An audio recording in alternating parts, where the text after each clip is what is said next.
तेल के पास ही लगी हुई है बारूद की आग। और ऐसे में आप जानते ही हैं कि तेल बहुत जल्दी आग पकड़ता है। बड़े बड़े तेल के भंडारण तैयार किए जा रहे हैं भारत के अंदर। ये कुवैत दुनिया के लिए बहुत महत्वपूर्ण इसलिए भी है क्योंकि कुवैत में दुनिया का छठा सबसे बड़ा तेल का भंडार के पास में टंकी होगी जिसके अंदर तेल होगी। मेरा तेल तेरे टैंकर की डील को भी आपको समझाने की कोशिश करेंगे कि देश यहां पर अपना तेल स्टोर करता है तो भारत यहीं से बहुत कम खर्च के अंदर वो तेल इस्तेमाल भी कर सकता है। भारतीय नौसेना है वो इस इलाके की एक बेहद ताकतवर नौसेना है। आखिर क्यों प्रधानमंत्री मोदी पहुंचे हैं कुवैत? 43 साल बाद ऐसी क्या जरूरत पड़ी कि भारत के प्रधानमंत्री कर रहे हैं कुवैत का दौरा? आखिर कुवैत में प्रधानमंत्री मोदी की क्यों हो रही है इतनी आवभगत? क्या है भारत और कुवैत के बीच मेरा तेल तेरे टैंकर की डील? जल्दी से इन तमाम सवालों पर लगाते हैं दूरबीन और देखते हैं इनके जवाब, और साथ ही यह जानने की कोशिश करेंगे कि आखिर भारत और कुवैत के रिश्तों में क्या चल रहा है और प्रधानमंत्री मोदी की इस यात्रा से क्या बदलने जा रहा है। नमस्कार, आपके साथ हूं मैं प्रणय उपाध्याय।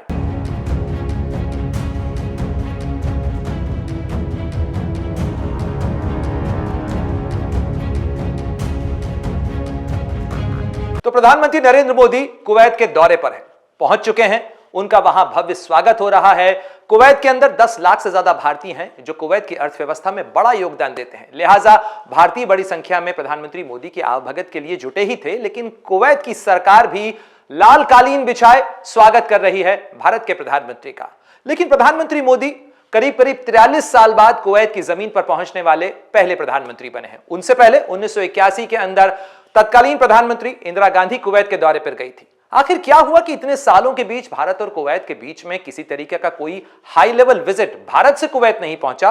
और अगर कुवैत से आमिर आए भी थे भारत तो 2013 में आए थे, उसके बाद से अभी तक कोई हाई लेवल विजिट नहीं हुई थी। लेकिन अब यह हाई लेवल विजिट हो रही है। इसके मायने तो समझेंगे ही, लेकिन साथ ही जैसा हमने आपसे कहा कि मेरा तेल तेरे टैंकर की डील को भी आपको समझाने की कोशिश करेंगे, क्योंकि बेहद खास ऑफर लेकर भारत के प्रधानमंत्री नरेंद्र मोदी पहुंचे हैं कुवैत के अमीर अल सबा के पास में। तो जल्दी से आपको बताते हैं कि भारत के प्रधानमंत्री नरेंद्र मोदी वो कौन सी डील है जिसे लेकर कुवैत के अमीर अल सबा से मुलाकात करेंगे और जिसमें कुवैत के अमीर की भी बेहद दिलचस्पी हो सकती है।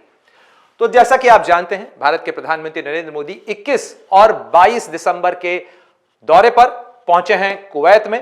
कुवैत पश्चिम एशिया का एक बेहद छोटा सा मुल्क है और अगर आप नक्शे पर देखें तो भारत यहां पर है और यहां से आप अगर खाड़ी में जाएं, यानी ये जो फारस की खाड़ी है, इस फारस की खाड़ी के अंदर भारत से यदि सफर करें, यहां दिल्ली से अगर आप सफर करें तो यहां से जाके ये जो है जगह ये कुवैत आती है। और अगर आप नक्शे पर देखें तो नक्शे पर कुवैत कुछ इस तरीके से नजर आता है। ये कुवैत सिटी है और कुवैत भारत से करीब करीब इतनी दूरी पर है और ये फारस की खाड़ी का इलाका आता है। ये भारत है और भारत से आप कुवैत पहुंचेंगे। कुवैत का क्षेत्रफल बहुत छोटा सा है, यानी अगर आप नक्शे पर देखें तो कुवैत बहुत छोटा नजर आता है। ये इतना सा कुवैत है, लेकिन ये कुवैत दुनिया के लिए बहुत महत्वपूर्ण इसलिए भी है क्योंकि कुवैत में दुनिया का छठा सबसे बड़ा तेल का भंडार है। यानी इस छोटे से मुल्क के पास में बहुत सारा तेल है, आबादी बहुत कम है और इस मुल्क की 21% जो वर्कफोर्स है, 21% जो आबादी है वो भारतीय मूल की है। भारत के लोग वहां पर प्रवासियों के तौर पर रहते हैं, वहां काम करते हैं और साथ ही कुवैत की वर्कफोर्स के अंदर जो भारतीयों की हिस्सेदारी है वो करीब करीब 30% की हिस्सेदारी है। यानी भारत के लिए कुवैत अहम है और कुवैत के लिए भारत बहुत अहम है। लेकिन फिर भी बीते कई सालों के दौरान कुछ ऐसा रहा कि भारत और कुवैत के बीच में रिश्तों की कोई गर्मजोशी देखने को नहीं मिली। लेकिन हाल के समय में न केवल भारत और कुवैत के रिश्तों में कुछ चीजें बदलने जा रही हैं, बल्कि इस इलाके में भी बहुत सारी चीजें बदली हैं। कौन सी चीजें इस इलाके के अंदर बदली हैं? सबसे पहले तो इस इलाके को देख लीजिए आप, क्योंकि ये इलाका जो है वो बहुत महत्वपूर्ण है। ये इलाका खासतौर पर जिस इलाके की हम बात कर रहे हैं वो इलाका वेस्ट एशिया का इलाका है। यानी जो वेस्ट एशिया है इसे पश्चिम एशिया का इलाका कहा जाता है और इस पश्चिम एशिया के इलाके के अंदर जैसा मैंने आपसे नक्शे पर बताया कि ये कुवैत है और इस कुवैत के ऊपर 1991 की घटना आपको याद होगी जब सद्दाम हुसैन का राज यहां बगदाद में चलता था और उनकी फौजें और उनके टैंक जो हैं वो कुवैत के अंदर घुस गए थे।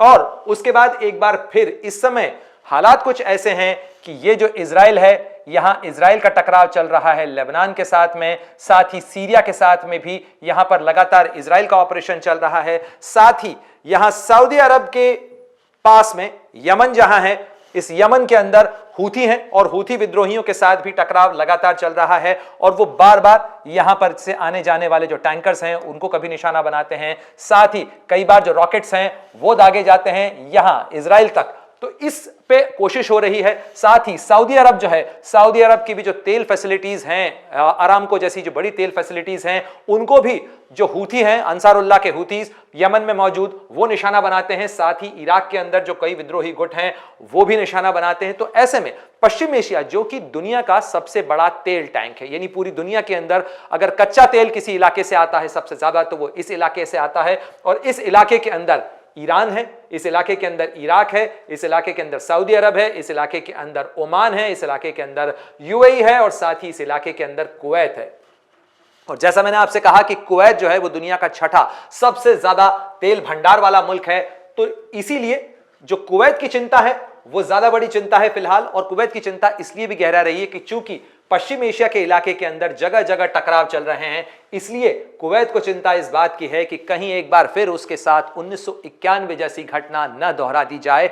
और इन्हीं चिंताओं के बीच में इस समय कुवैत के पास है जीसीसी की अध्यक्षता, यानी गल्फ कोऑपरेशन काउंसिल, यानी खाड़ी देशों का ये जो पूरा इलाका, जिसे आप खाड़ी देश कहते हैं, ये फारस की खाड़ी और जो रेड सी है यानी गल्फ ऑफ एडन, जो अदन की खाड़ी और फारस की खाड़ी, इन दोनों के बीच में ये जो पूरा इलाका है इसे खाड़ी का इलाका कहा जाता है। और इस खाड़ी के इलाके के अंदर तमाम मुल्कों के पास में, जिनके पास में तेल का बड़ा भंडार है, उनके सामने इस समय सबसे ज्यादा चिंता यह है क्योंकि तेल के पास ही लगी हुई है बारूद की आग। और ऐसे में आप जानते ही हैं कि तेल बहुत जल्दी आग पकड़ता है और यही चिंता इन तमाम देशों को इस समय सता रही कि कहीं ऐसा ना हो कि फिर से इस इलाके के अंदर वैसी ही आग एक बार फिर भड़क जाए। और साथ ही कुवैत को सबसे ज्यादा चिंता है क्योंकि कुवैत आकार में बहुत छोटा है और इसलिए कुवैत की चिंता यह है कि कहीं एक बार फिर इस इलाके के अंदर ऐसे मंजर न देखने को मिले, क्योंकि ये तस्वीरें उस वक्त की हैं जब सद्दाम हुसैन की फौजों ने कुवैत को रोन डाला था और उसके बाद अमेरिका को दखल देना पड़ा था और अमेरिका की फौजों ने सद्दाम हुसैन और उसकी फौज को खदेड़ा था, कुवैत से बाहर निकाला था। इसीलिए इन तमाम चिंताओं के बीच में एक बड़ी वजह है ये ऑपरेशन का जो मैप है वो भी आप देख लीजिए, क्योंकि उस समय अमेरिका ने किस तरीके से बचाया था कुवैत को। आप देखिए कि उस तरीके से अमेरिका की जो सेंट्रल कमांड थी उस समय, उसके जो फौजी थे, उसके जो बेड़े थे, वो तमाम इस इलाके के अंदर पहुंचे थे और फिर कुवैत को बचाया गया था। ये उस समय का जो ऑपरेशन गल्फ है उसकी तस्वीर है। लेकिन जैसा हम बात कर रहे हैं कि सबसे बड़ी जो चिंता है और खासतौर पर जो कुवैत की चिंता है, और ये कुवैत की चिंता कैसे प्रधानमंत्री मोदी का ये दौरा दूर कर सकता है, भारत के पास क्या वो प्रस्ताव है जिसके अंदर कुवैत की दिलचस्पी हो सकती है, वो मैं आपको बताऊंगा। लेकिन सबसे पहले ये जरा मैप देख लीजिए, क्योंकि ये नक्शा है कुवैत के तेल भंडार का इलाका। यानी कुवैत के पास में ये जो तेल भंडार है छोटा सा इलाका है, करीब 18,000 वर्ग किलोमीटर का पूरा कुवैत का इलाका है। यानी कुवैत जो है वो भारत के कई जिलों से भी छोटा है, लेकिन दुनिया का सबसे अमीर मुल्कों के अंदर भी इसे शामिल किया जाता है, क्योंकि जो कुवैत की करेंसी है, कुवैत का जो दिनार है, वो दुनिया का सबसे महंगा नोट है और उसके बदले में आपको करीब करीब 275 रुपए चुकाने होंगे। यानी एक कुवैती दिनार बराबर है करीब करीब 275-276 रुपए, और इसीलिए इसे दुनिया की सबसे महंगी करेंसीज भी कहा जाता है। लेकिन अब आते हैं इस नक्शे के ऊपर, ये वर्ल्ड मैप है, लेकिन इस वर्ल्ड मैप के ऊपर कुवैत की ये जो चिंता है अपने तेल भंडार को बचाने की, उसका समाधान उसे यहां से दूर इस इलाके के अंदर मिल सकता है, क्योंकि ये इलाका भारत का बड़ा महत्वपूर्ण इलाका है। इस इलाके के अंदर भारत बना रहा है अपना स्ट्रेटेजिक ऑयल रिजर्व। इसके लिए बाकायदा एक कंपनी बनाई, स्ट्रेटेजिक रिजर्व पेट्रोलियम लिमिटेड, जो कि काम करती है भारत के तेल भंडार को लेकर। भारत दुनिया का दूसरा सबसे बड़ा तेल आयातक मुल्क है। भारत के विदेशी जो खर्च है, भारत का जो आयात है, उसका बहुत बड़ा हिस्सा तेल के रूप में खर्च किया जाता है, तेल के रूप में भारत आयात करता है। और इसीलिए भारत दुनिया का सबसे बड़ा आबादी वाला मुल्क है। भारत को अगर तेज रफ्तार से विकास करना है तो उसको कच्चे तेल की, ईंधन की जरूरत है, और ईंधन का जो सारा स्रोत है वो पूरे इस इलाके के अंदर है। साथ ही इसी इलाके से सारा तेल जो है वो चीन की तरफ भी जाता है और साथ ही पूरे एशिया की तरफ जाता है। यही इलाका खासतौर पर कुवैत की ये जो चिंता है, साथ ही ये कुवैत की अकेली चिंता नहीं है, बल्कि ये ओमान की भी चिंता है, ये यूएई की भी चिंता है, साथ ही ये सऊदी अरब की भी चिंता है। और यही वजह है कि भारत ने अपना ये जो इलाका है, यानी अपना ये जो क्षेत्र है जहां पर भारत खुद अपने लिए स्ट्रेटेजिक पेट्रोलियम रिजर्व बना रहा है, यानी जमीन के नीचे बड़े बड़े तेल के भंडारण तैयार किए जा रहे हैं भारत के अंदर, जहां भारत की जरूरत के लिए भी अगर कोई आपदा आती है तो भारत के पास अपनी जरूरत के लिए भी तेल हो। साथ ही भारत ये बड़े बड़े टैंक जो हैं, बड़े बड़े जो टैंकर भारत बना रहा है, जमीन के अंदर बड़ी बड़ी चट्टानों के अंदर इस तरीके से स्ट्रेटेजिक ऑयल रिजर्व बनाया जा रहा है कि यदि बमबारी भी हो तो वो तेल सुरक्षित रहे। और साथ ही इसी भरोसे के साथ भारत ने प्रस्ताव दिया था, सबसे पहले सऊदी अरब की कंपनी अरामको जो है वो भारत के साथ आई। इसके साथ साथ ओमान ने भी भारत के अंदर निवेश किया है स्ट्रेटेजिक पेट्रोलियम रिजर्व के अंदर। साथ ही जो यूएई है, एडनॉक एक कंपनी है, Abu Dhabi national oil corporation, उसने भारत के अंदर निवेश किया है।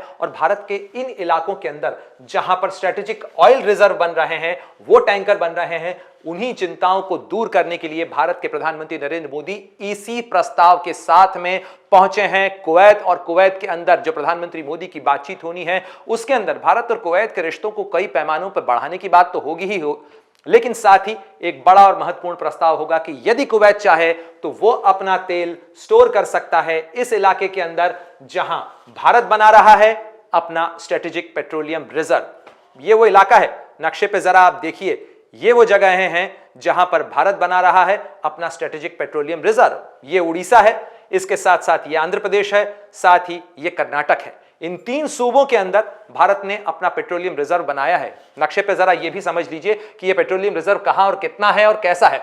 Upcoming crude oil storage capacity जो भारत की स्टेज 2 है, स्ट्रेटेजिक पेट्रोलियम रिजर्व का एक स्टेज 2 है। स्टेज 1 कंप्लीट हो चुका है। स्टेज 1 के तहत यहां पर तेल जमा किया गया। ये देखिए, विशाखापट्टनम के अंदर 1.33 मिलियन मीट्रिक टन, इसके अलावा बेंगलोर के अंदर 1.5 मिलियन मीट्रिक टन और पडूर के अंदर 2.5 मिलियन मीट्रिक टन। इसके अलावा 6.5 मिलियन मीट्रिक टन की स्ट्रेटेजिक ऑयल रिजर्व तैयार की जा रही है। और साथ ही उड़ीसा का चांदी खोला, इसके अलावा पडूर जो कर्नाटक के अंदर है, यहां पर बड़ी जो कैपेसिटी है वो तैयार की जा रही है। यानी विशाखापट्टनम, बैंगलोर और पडूर जो है वहां पर पहले से स्ट्रेटेजिक पेट्रोलियम रिजर्व मौजूद हैं। लेकिन साथ ही अब भारत ऑफर कर रहा है कि खाड़ी के ये देश अगर चाहें तो अपना तेल यहां पर स्टोर कर सकते हैं। लेकिन भारत के इस प्रस्ताव में खाड़ी के देशों की दिलचस्पी क्या हो सकती है? आखिर क्यों वो अपना तेल किसी और के यहां पे स्टोर करना चाहेंगे? 2 बड़े कारण हैं इसके। पहला कारण, भारत दुनिया का दूसरा सबसे बड़ा तेल आयातक है। यानी आप खरीदार के यहां ही अपना सामान स्टोर कर दे रहे हैं, उसके यहां पर पहुंचा दे रहे हैं। साथ ही ये एक बड़ी जो महत्वपूर्ण चीज है वो है इसी नक्शे में, क्योंकि यहां से अगर यहां पर तेल होता है, ये सारे वो पोर्ट के इलाके हैं जहां से इन देशों के लिए भी यदि वो चाहें तो अपने तेल को दूसरी तरफ मूव करना आसान होगा। यानी खाड़ी के इलाके के अंदर यदि कोई बड़ी जंग होती है, कोई बड़ा टकराव होता है, तो ये मुल्क अपने तेल के निर्यात को बरकरार रख सकते हैं। ये एक बहुत बड़ी गारंटी है, एक बहुत बड़ा इंश्योरेंस है और अश्योरेंस है जो केवल भारत दे सकता है। लेकिन भारत ये एश्योरेंस क्यों और कैसे दे सकता है, जरा उस चीज को भी समझ लीजिए। भारत ये एश्योरेंस इसलिए दे सकता है क्योंकि अगर आप हिंद महासागर के नक्शे को देखें तो भारत की ज्योग्राफी, भारत का जो भूगोल है वो उसे एक विशेष एडवांटेज देता है। और ये है भारत का एडवांटेज। यानी ये जो इलाका है भारत से, अगर भारत के इस इलाके के अंदर तेल रिजर्व है किसी देश का, तो वो किसी युद्ध से प्रभावित हुए बिना अफ्रीका भेज सकता है। अफ्रीका से आगे उस तेल की जो सप्लाई है उसको यूरोप की तरफ भेजा जा सकता है। साथ ही अगर जरूरत पड़ती है तो विशाखापट्टनम के इलाके से अगर यहां पे तेल स्टोर है या अगर यहां भी है तो एशिया के इस पूरे इलाके के अंदर तेल को मूव किया जा सकता है। यानी सऊदी अरब, यूएई, ओमान, कुवैत, ये तमाम मुल्क यदि भारत के इलाके के अंदर अपना तेल स्टोर करते हैं, भारत के जो भूगर्भ में यानी कहा जाए भारत के अंदर जमीन के अंदर जो बड़े बड़े टैंकर्स बन रहे हैं, जो बड़े बड़े स्टोरेज बन रहे हैं, जिन्हें स्ट्रेटेजिक पेट्रोलियम रिजर्व कहते हैं, उन पेट्रोलियम स्टोरेज के अंदर भारत अपने लिए अपनी जरूरत का तेल तो स्टोर कर ही रहा है, बल्कि इन देशों को भी ये सुविधा मुहैया करा रहा है कि भारत उन्हें भी ऑफर कर सकता है कि यदि जरूरत पड़ती है, उनके इलाके में यदि कोई संघर्ष की आग, कोई जंग की आग फैलती है, तो कम से कम उनका निर्यात सुरक्षित रह सकता है, उनका तेल सुरक्षित रह सकता है। और इतने मिलियन मीट्रिक टन, यानी आप देखिए करीब करीब 6.5 मिलियन मीट्रिक टन की जो कैपेसिटी है वो स्ट्रेटेजिक पेट्रोलियम रिजर्व के स्टेज 2 में आने वाली है। और इसी के प्रस्ताव के साथ प्रधानमंत्री मोदी जब कुवैत के अमीर अल सबाह के साथ मुलाकात करेंगे, बातचीत करेंगे, तो ये जो नक्शा है, खासतौर पर ये जो प्रस्ताव है, ये उनकी मेज पर होगा। और कुवैत जो कि इस समय जीसीसी का अध्यक्ष भी है, साथ ही एक घिरा हुआ मुल्क है जिसके आसपास जो जंग की चिंगारी है वो जबरदस्त तरीके से भड़क रही है और अभी वो कब थमेगी ये कहना मुश्किल है। ऐसे में ये उनके लिए एक बड़ा और महत्वपूर्ण प्रस्ताव होगा। ये एक दूसरा नक्शा है उसी प्रस्ताव का, यानी भारत के अंदर तेल कैपेसिटी कहां-कहां है और साथ ही भारत में जो तेल के कहा जा सकता है तेल के जो रिजर्व हैं वो कहां बनाए हैं। मैंगलोर में भारत के पास में मैंगलोर रिफाइनरी है, यानी यदि कोई देश यहां पर अपना तेल स्टोर करता है तो भारत यहीं से बहुत कम खर्च के अंदर वो तेल इस्तेमाल भी कर सकता है, उसका पेमेंट कर सकता है और ये भारत के लिए एक स्ट्रेटेजिक होगा। पदूर का इलाका और मैंगलुरु के अंदर जहां पर स्ट्रेटेजिक पेट्रोलियम रिजर्व फैसिलिटी भी है और साथ ही साथ मैंगलोर रिफाइनरी जैसी जो तेल शोधन संयंत्र है भारत का वो भी मौजूद है। इसके अलावा विशाखापट्टनम ये भी एक जगह है जो बड़ी महत्वपूर्ण है जहां पर स्ट्रेटेजिक ऑयल रिजर्व भी है और साथ ही विशाखापट्टनम के अंदर रिफाइनरी भी है। इसके अलावा भारत के पास रिफाइनरी कोची में है, इसके अलावा यहां पर मनाली है और इसके अलावा भारत के पास चांदीखोल के पास में जो स्ट्रेटेजिक ऑयल रिजर्व है वो है और वहां से बिल्कुल नजदीक के अंदर हल्दिया के अंदर भारत के पास में पेट्रोलियम रिफाइनरी भी है। तो देखिए कितनी स्ट्रेटेजिकली भारत ने न केवल अपना स्ट्रेटेजिक पेट्रोलियम रिजर्व बनाया है बल्कि अब भारत एक बेहद खास प्रस्ताव इन खाड़ी के मुल्कों को भी दे रहा है कि अगर वो चाहें तो अपना तेल स्टोर कर सकते हैं भारत के पास में, जिसके पास में हिंद महासागर के अंदर न केवल एक बेहद ताकतवर नौसेना है, यानी भारत उस तेल रिजर्व की हिफाजत करने में भी सक्षम है। इंडो पैसिफिक का पूरा इलाका, हिंद प्रशांत का जो पूरा इलाका है जहां भारत का एक तरीके से भौगोलिक दबदबा भी है। अगर आप नक्शे को देखें तो आप अच्छी तरीके से समझ जाएंगे कि इस इलाके के अंदर हम किस दबदबे की बात कर रहे हैं, क्योंकि भारत जो है उसकी आप ज्योग्राफिकल लोकेशन देखिए, साथ ही जो भारतीय नौसेना है वो इस इलाके की एक बेहद ताकतवर नौसेना है जिसके पास में इस इलाके के अंदर भी स्ट्रेटेजिक डेप्थ है और साथ ही इस इलाके के अंदर भी स्ट्रेटेजिक डेप्थ है। साथ ही जो अंडमान है यहां से लेकर इस इलाके के अंदर भारतीय नौसेना का बेस है, साथ ही इस इलाके के अंदर भी भारतीय नौसेना का बेस है, यानी लक्षद्वीप के पास भी भारतीय नौसेना का बेस है और इसीलिए भारत के पास में इस इलाके के अंदर हिफाजत का भी पूरा इंतजाम है। और यही कारण है कि भारत की तरफ से जो प्रस्ताव दिया जा रहा है कि आप चाहें तो अपने तेल को भारत में स्टोर कर सकते हैं, यही है भारत का वो खास प्रस्ताव, यानी तेल आपका, टैंक हमारा, दोनों के बीच में सहयोग पूरा हो सकता है अगर कुवैत इसके अंदर साथ जोड़ता है, क्योंकि पहले ही सऊदी अरब, यमन, ओमान ये भारत के साथ अपना कारोबार न केवल बढ़ा रहे हैं बल्कि अपने ऑयल को स्टोर करने के लिए भी कारोबार के लिए प्रस्ताव कर चुके हैं, यानी दोनों के बीच में साझेदारी और भागीदारी हो चुकी है। और भारत का जो स्ट्रेटेजिक पेट्रोलियम रिजर्व है वो बनाने में भी इन तमाम मुल्कों ने मदद की है। यानी स्ट्रेटेजिक पेट्रोलियम रिजर्व का मतलब होता है एक ऐसा तेल भंडारण कि अगर भारत के अंदर कोई जंग होती है, कोई आपातकाल होता है या इस इलाके के अंदर तेल की आपूर्ति बाधित होती है तो भारत के पास में टंकी होगी जिसके अंदर तेल होगा। जैसे हम हमारे घर के अंदर पानी का बड़ा स्टोरेज टैंक रखते हैं कि यदि 2 या 3 दिन पानी नहीं आए, नल के सप्लाई नहीं हो, पानी की सप्लाई नहीं हो तो भी आपका काम चल सके। तेल की सप्लाई भारत की तेज रफ्तार अर्थव्यवस्था को सस्टेन करने के लिए इसीलिए इस इलाके के अंदर बनाई गई है और यही है भारत का वो खास प्रस्ताव जिसके साथ प्रधानमंत्री मोदी मुलाकात कर रहे हैं कुवैत के अमीर के साथ में।